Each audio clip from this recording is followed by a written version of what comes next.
Purposely. Your life, God's purpose. Listen at onpurposely.com.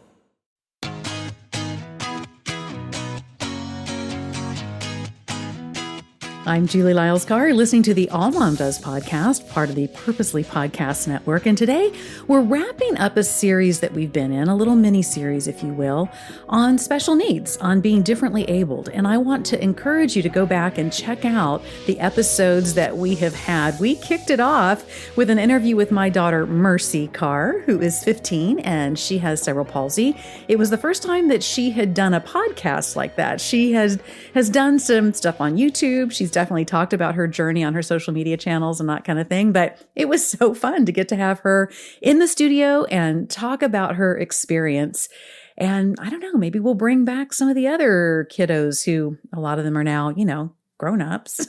They can give you all the down low on what it was like growing up in this house. But I really loved having her on and the thoughts that she had. And we also had some other great guests, including Jillian Benfield. And then we also got to have Sarah Klein and Carrie M. Holt. They both had some really great insights for us. So be sure and go check those out. I think it would really be something powerful for you to listen to. And I want to do a little bit of a recap and a little bit of a personal journey and some thoughts that I have as a mom who has two kids who are identified as differently abled. One of the things that I thought was very powerful that Jillian Benfield reminded us of when we talk about people who are differently abled is that we want to be very mindful that it is all too easy to discuss those kinds of needs and challenges in a way as if being differently abled is somehow less than. And that is how she defines ableism. When we take a look at someone who is not quote unquote neurotypical or physiotypical or what have you, and we decide that it is somehow less than, not as worthy of, and so we may extend what we think is compassion and kindness towards someone in that way, but we have to really get to the root of it, of our attitude, of the way that we approach those who are differently abled. And if there is any flicker of that their life is less than, that their contributions are less than, that is ableism. And part of what I loved in that interview with Jillian is she was very quick to point out that when she realized that she was carrying a child who was going to be differently abled, that she herself had to do the deep dive and correct her own way of thinking, her own attitudes, her mindset around this. That vulnerability was so incredibly powerful and sweet to hear her take that on. And I want to challenge you. I want to challenge myself to make sure that when we encounter those who are differently abled, that we are not in this ableism kind of mindset. Because the reality is, anyone who God creates to walk this earth is worthy, is fully what he has wanted them to be, is very much part of his plan and his purpose. And so when we react to someone with that kind of place of ableism, we are actually negating, we are going against what God has shown us is his priority and is his purpose. So I want to challenge you and I today to really look for, to ask God to show us the places where we may be having an ableist mindset that is not respectful, that is not honoring of those who are different from us, to really take a hard look at that. I also wanted to remind us of ways that when we are with our kids and we encounter someone who's differently abled, kids are going to notice. And that's part of what's baked into us. We do notice things that are different. But how do we manage that as parents to make sure that we're not making something feel awkward or we're not being disrespectful or all of that, while at the same time not squelching our kids' curiosity? I would say part of what we want to make sure we're doing is when we are with someone who is part of the differently abled community, we want to make sure with our kids that we are not modeling something that looks like pity. Again, this goes back to that whole place of ableism. When we act like this is something that is inferior or that we should be sorry about, or somehow some kind of tragedy. We are taking away what could be real connection. We're taking away the opportunity to look for places where we have commonalities. And so that would be the first thing that I would say is so important when you are talking with your kids, when you are showing them how to engage with those who have differences, is to treat someone as a human being. Treat them with value, with curiosity, with asking them about their experience. Looking for those places where there is common ground. That is such a powerful thing to show our kids how to do. Because here's the reality. We sometimes like to act like those places where there are differences is somehow a very rare experience, and yet it's not. 20% of children today in the United States have differences in learning capabilities, have differences in their physical capacities.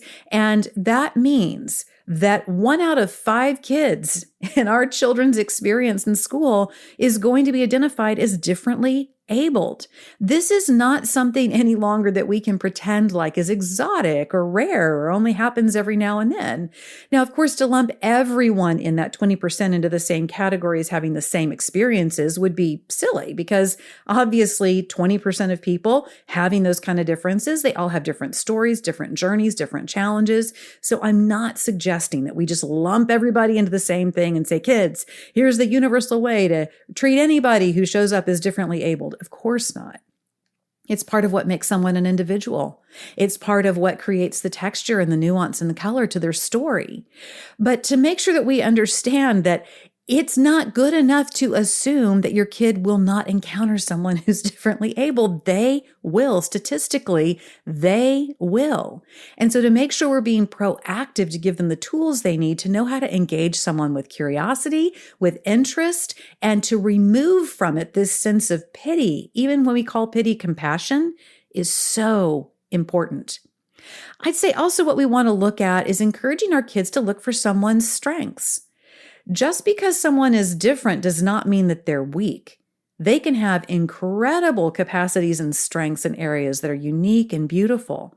And so to really look for those strengths in someone, I think is a very important skill set to give our kids when it comes to interacting with all people, no matter how we might see their differences. So to show our kids the ability to say, hey, look at so-and-so. I noticed so-and-so that you do this, or that you seem to enjoy that. To engage with the parents and with the child. That's one of the things that I think is also so important that we unpacked in one of our episodes, is to not just talk to the parent, but also to talk to the person that you're meeting who is differently abled, to know that they are their own person, to engage them as well. And for them to show you what their strengths are. If they're non-communicative, ask the parent. If there is something that you want to get to know about them, ask. Those are the places of curiosity that can be really powerful. It's not wrong to be curious about someone's situation or what makes them different, but be thoughtful in the way that you are approaching it. You know, I've done it a million times. Okay, a million, that's an exaggeration, but I've done it plenty. And it's something I want to encourage you to be thoughtful about and to, use me as a cautionary tale. I so badly want to connect with people that I'm probably one of the first ones that when somebody says, oh, well, my child has this, and then I will go into a recitation of other people I know who have the same situation or challenge, or a story I've seen about so-and-so who has a situation or challenge. I'm doing it from a heart of wanting to connect with someone, of trying to find common ground.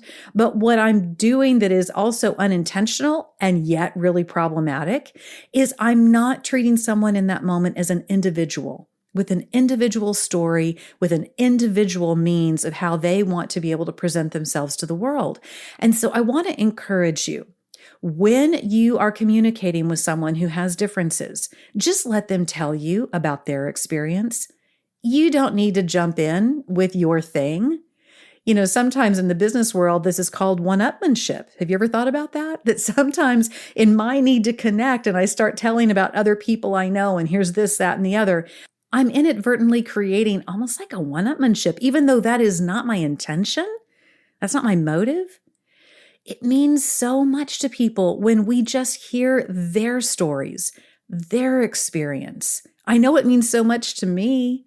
So make sure that in your efforts to create connection and communication and understanding with someone, that you're not connecting it to other situations and your cousins, nieces, best friends, next door neighbors, whatever.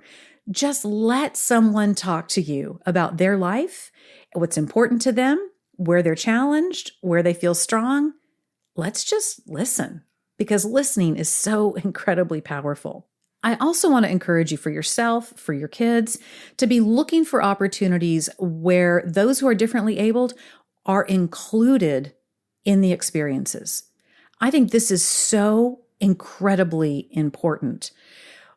During the course of these different series and episodes that we've had, this is one of the things that we've talked about on several of those episodes, is how we as a culture keep wanting to separate out those who are differently abled and how problematic that is. First of all, you're talking about potentially cutting out up to 20% of the people you should be interacting with all the time.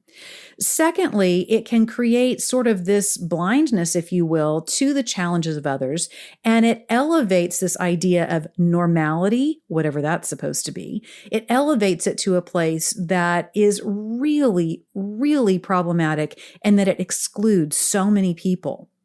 It's okay for your kid to be inconvenienced by someone who it takes a little longer to do something.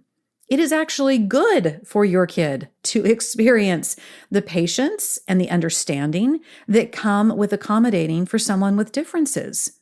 Those are the seeds of what it means to develop gentleness, kindness, patience, all the things that we talk about, we want to have as a fruit of the Holy Spirit, and yet how little we're willing to put ourselves in situations that would develop those kinds of character traits. Kind of interesting, right? It's like we want the fruit of the Spirit. We just don't want to have to go through anything to get there. That's not realistic. When it comes to the ways that we learn to exercise and become stronger in so many of the things that we say are important markers of being followers of Jesus, it takes being in a place where sometimes we might feel a little uncomfortable. We might not be quite sure what to do. We might feel a little awkward. We might feel a little interrupted. Maybe even a little inconvenienced. That has to do with the state of our own hearts. That is not on the other person. So look for opportunities where your child learns what it means to walk alongside those who are differently abled, to make room for others.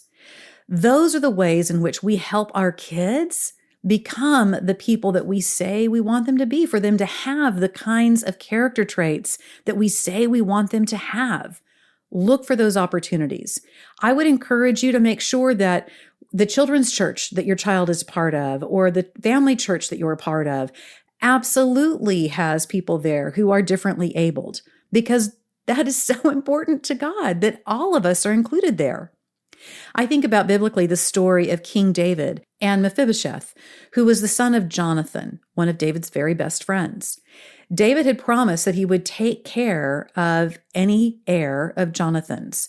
And Mephibosheth had been injured in the family's escape from Jerusalem during the time of all of that battle for the throne.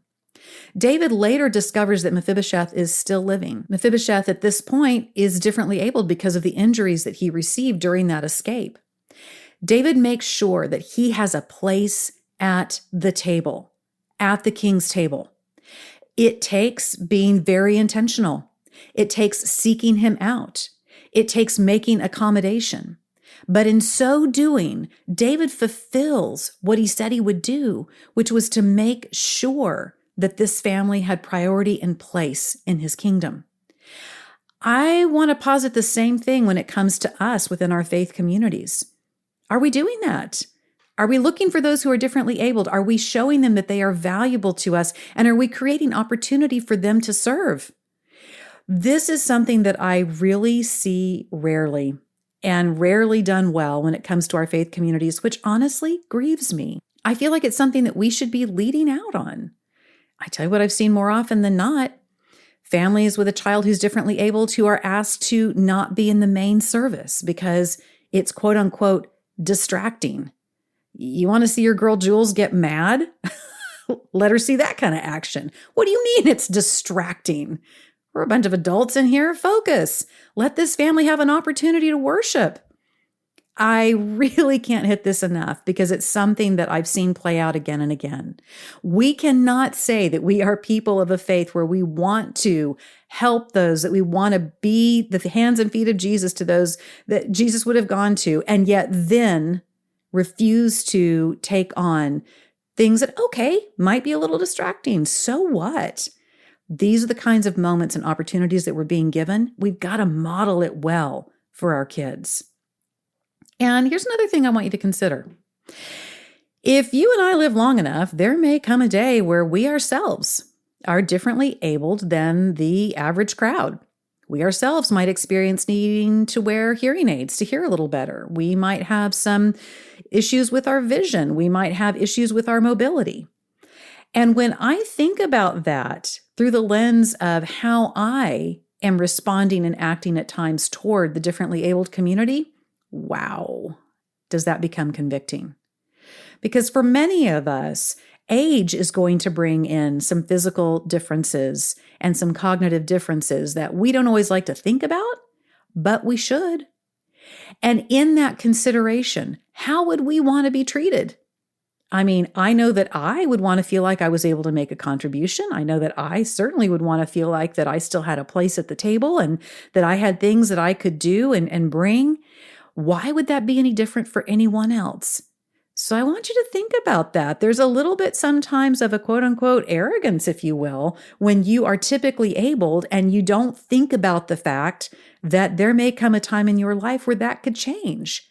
And what would you want the environment and the culture to look like for you if that situation occurs?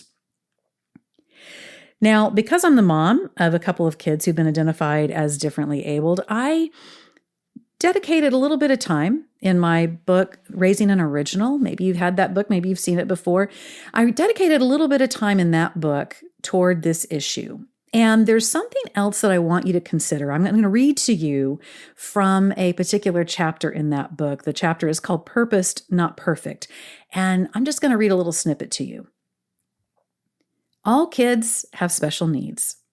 We see 10 fingers and 10 toes in the delivery room, and we glow at high APGAR results. We proclaim it a blessing. It is, but it is no less a blessing to be entrusted with a child who is knit with physical or cognitive or personality style challenges. We've learned in our journey that all kids have special needs. Those needs may not be physical or cognitive, but every child comes to this earth with a special need to have their strengths discovered and shaped and their challenges recognized and coached. As the treasures our children are, every precious gemstone is faceted differently to capture the light. If we insist on trying only to maintain a standard of normal in our children, we miss the amazing opportunity to coax true brilliance, the brightness of a completely unique soul, to its full purpose. It's the warning label, the disclaimer I want to place on the previous chapters that have helped us develop a fuller understanding of our kids. It would be easy to grab at the threads of their strengths, those directors with their abilities to conquer big tasks, those inspirers who can ignite a movement, those kids who are steadfast, who quietly make things happen behind the scenes, those curators who know how to dig in and accomplish things. It would be easy to select those strands that seem to have success stamped into their fibers and start to weave plans for education and activities and future. But it would make for a one-dimensional approach. Have you ever noticed? God is all about paradoxes. He puts them everywhere in creation. Light is both a wave and a particle. Water can be a vapor, a solid, a liquid. Things that shouldn't be able to exist at the same time do. The deeper we're able to go in our mathematical and theoretical peeping into the universe, the more we keep finding those phenomena that resist our linear suppositions. God does it with people too. He sends Jesus as a king without a country, a king without a crown, a king without a monarchical line, a king with no army. A king he is, a prince of peace who brings a sword. God's word is filled with people who possess the natural skill sets and abilities to elevate them to key positions, and God skips over those gifted individuals in favor of the wallflower, the stutterer, the fraidy cat. God's placement strategy often doesn't match up well with job assessments, strength inventories, and the predictable. Sometimes, in just the place where it seems God has dropped a stitch, He's up to something of tremendous purpose. Yes, your child's strengths within her temperament and her talents may be the things you find easiest to be proud of. But what you might see as her weaknesses may hold incredible potential. Her weaknesses may hold treasure. Her weaknesses may just hold inklings of her direction, which would make those weaknesses powerful strengths, especially when her life is being woven by an intentional God. Because He's definitely got a track record of doing that kind of thing, that paradoxical, purpose-building, that sometimes befuddling streak of originality. Let's get something straight here. Being shy is not a sin. Feeling more comfortable completing tasks than chatting it up with people is not ethically wrong. Tending to be disorganized isn't immoral. Struggling with change isn't a crime. Those traits may or may not be our preferences. They may or may not be convenient. They may need to be coached so that basics of life, like balancing a checkbook and getting along with coworkers, can be easier. But they aren't sin. Pride is a sin. Self-reliance is a sin. Taking credit and glory away from God is sin. Going one's own way apart from the direction of God is sin. Elevating fear over faith is sin. Sin crosses all personality styles, potentially polluting gifting, talents, and abilities. It can take advantage of the insecurities and issues in our personality styles, and it can particularly exploit those areas where we think we're strongest, those substantial strands of talent and passion and focus. As parents, what we sometimes perceive as sin and transgression has far more to do with the world's standards than with God's truth. We don't like that our son is hesitant. We resent that our daughter is embarrassingly energetic. We begrudge that our offspring are messy and forgetful, and we elevate those traits to sin, responding and reacting as if moral code has been shattered. Conversely, if we have a kid who's getting elected to student council or excelling on the athletic field, we can overlook a self-involved attitude, a haughtiness of spirit, or a chronic lack of respect. Our kids' strengths can blind us to the quicksand of epic ego. When we only give feedback on accomplishment and allow character and kindness to slide, we're sending a direct message that the means to the end don't matter, that integrity can be ignored if the results make our kid and us look good. In my children's experiences in sports, theater, and dance, it's been remarkable to see kids who are all kinds of awful when it comes to attitude be celebrated because of their skill in a certain area. Let's face it, in a fallen world, the instruments of sin can and do work. A teen athlete who verbally abuses his competitors, a performer who boasts a high level of self-involvement, a student who lives on stress and smarts and insolence. We call it competitive spirit. We call it confidence. We call it being all in. We reward it, and we see it rewarded in the family of God as well. But it's sin. Now, I'm not talking about having confidence and a can-do spirit, not when it's a God confidence and a God can-do spirit. God said to Joshua, the successor to Moses, "Be strong and courageous. Be strong and very courageous, that you may be successful wherever you go." From Joshua 1, verse 7. God goes on to say it a third time in the same passage, a trio of repeated charge. And Joshua does it. He is incredibly strong and courageous. He grabs destiny and leadership by the horns. He's decisive, bold, authoritative. And what God accomplishes through him is stunning. Jericho falls. Time is bent. Enemies are vanquished left, right, center, north, south, east, and west. Joshua cleans house, sets up processes for land inheritance, fully claims the promised land. His strengths, talents, and abilities are many, but they all solidly abide in their obedience to God in accomplishing his purposes. No, what I'm talking about here are the star performers who are allowed to bully and pout and rant simply because they have gifts our culture admires. Let's not be afraid to call a sin when necessary, even with those whose talent and confidence are powerful. Let's not call our preferences for personality and accomplishment a virtue, and anything short of those preferences a sin. The boundaries of righteousness are firm, but the room within the kingdom of God for personality and sparkle and expression gives gracious elbow room. In a very real sense, not one of us is qualified, but it seems that God continually chooses the most unqualified to do his work, to bear his glory. Madeleine L'Engle writes in Walking on Water, Reflections on Faith and Art. If we are qualified, we tend to think that we have done the job ourselves. If we are forced to accept our evident lack of qualification, then there's no danger that we will confuse God's work with our own or God's glory with our own, she says. In the weaving of originality, strength, and weakness, fullness and space, power and frailty all have their place in the fabric. Sometimes the very things we see as a lack are the very places where God shows up in the richness of his purpose. In coaching our kids to walk in their destinies, let's make sure we not only point out their fortes, but also their fragilities as exciting markers for where God just may be up to something profound. And then there's this. God hasn't asked us to raise perfect children. He's asked us to raise purposed children. Let's elevate divine purpose over human definitions of perfection. I hope that you really hear loud and clear in that what I think is so important, which is that all children have special needs. All kids have things that are challenging for them, areas where they need certain accommodations, a little extra patience, a little more love to help them fully be all that God intends.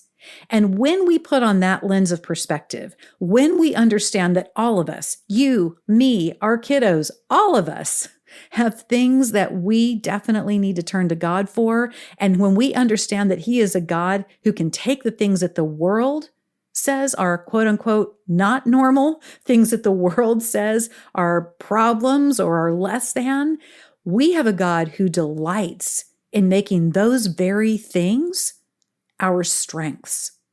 If we can imbue that to our kids, if our kids can leave our homes and head into their walks with God as adults with this beautiful understanding, with these open arms to people of all different kinds of talents and abilities and challenges and all of the rest.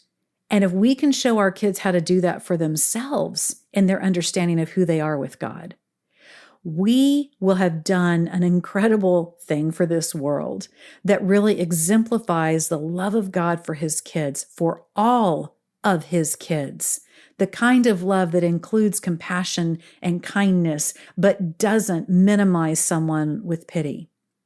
So I hope this has been of help today, and I hope this mini-series is one that you will make sure that you listen to all the episodes for, because I've got to be honest, one thing that I know from my work in publishing and from my work in broadcast is that we sometimes really struggle to be willing to listen to the stories of those who are differently abled. I mean, it's just true when you look at the numbers. And so if you're someone who is invested in this series, I want to thank you for that. If you're someone who's taken the time to listen to the hearts and the stories and the wisdom of the different guests that we've had on, I want to thank you for that. It means so much, and there is so much treasure there. And I hope that this has been something that you can carry forward as a heritage to your kids to help them know what it means to love others and to love others well. We're going to be kicking off a new series. I hope you will join me for it. And again, it's always such a delight to have you along. I'd love to connect over on the socials. You'll find me under Julie Lyles Carr, all the places. Usually I'm hanging out over at Instagram the most. Be sure and check out AllMomDoes.com and AllMomDoes on the socials. And I would love if you would do me this favor. When you leave a 5-star rating and review, and when you share the podcast, that does so much for us. It really helps get the word out. So if you have a minute, I would so appreciate it if you would do that. And I'll see you next time on the AllMomDoes Podcast.